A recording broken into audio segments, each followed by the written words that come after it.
इनमें से एक ने कल्पना की कि पृथ्वी अंतरिक्ष से कुछ ऐसी दिखेगी और फिर एक दिन पलक झपकते ही सब कुछ बदल गया।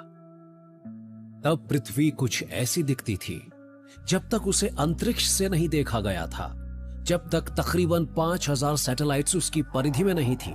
4 अक्टूबर 1957 को सोवियत यूनियन पृथ्वी से बाहर ब्रह्मांड में कदम रखने वाला पहला देश बन गया। इसने स्पुतनिक 1 को लॉन्च किया। यह एक रेडियो ट्रांसमीटर था जो हर 96 मिनट में पृथ्वी का चक्कर लगाता था। पूरी दुनिया में लोग आसमान में दिखाई देने वाली इस नई रोशनी, इंसान के बना एक चंद्रमा को देखने के लिए निकले। यानी इंसान के सपनों को सच करने के सिलसिले को अब कोई नहीं रोक सकता था। जरा सोचिए, हमने रात के आसमान में एक नई रोशनी रची, किसी तारे जैसी। यूरी नासा पर चांद पर जाने के लिए दबाव डाल रहे थे।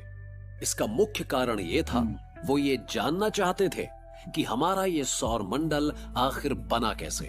काइपर ने अनुमान लगाया कि वहां पहुंचने पर कैसा महसूस होगा। उनका कहना था कि चांद की सतह पर पहली बार कदम रखने पर यूं लगेगा जैसे कुरकुरी बर्फ पर चल रहे हों। चंद्रमा एक बेआवाज दुनिया है, क्योंकि ध्वनि तरंगों को फैलाने के लिए वहां कोई वायुमंडल नहीं। पर बाद में नील आर्मस्ट्रांग ने कहा कि चांद की सतह पर पहली बार कदम रखने पर उन्हें कुरकुरी बर्फ पर चलने जैसा ही महसूस हुआ, जैसा काइपर ने बताया था। ये लोग वहां कुछ चीजें भी छोड़कर आए। कार्ल सेगन वैज्ञानिक सोच को आजाद कराना चाहते थे। पृथ्वी पर हमारे इस जीवन की मिसाल के जरिए उन्होंने कल्पना की कि किसी दूसरी दुनिया में जीवन कैसा हो सकता है। कार्ल सेगन ने अपने साथी एस्ट्रोफिजिसिस्ट एड सॉल्पीटर के साथ मिलकर ऐसे संभावित इकोलॉजिकल सिस्टम्स को रचने की कोशिश की जो जुपिटर के उथल पुथल भरे बादलों में जीवन की मौजूदगी का अंदाजा दे सकते थे। चुनौती थी फिजिक्स, केमिस्ट्री या बायोलॉजी के नियमों का उल्लंघन किए बिना ऐसे जीव रूपों की कल्पना करना। क्या जीवन इतना सख्त जान है कि उस तूफान में भी पनप सके जिसमें हो हाइड्रोजन, हीलियम, वाटर, अमोनिया और मीथेन? यहाँ पर ठोस सतह का तो कोई सवाल ही नहीं।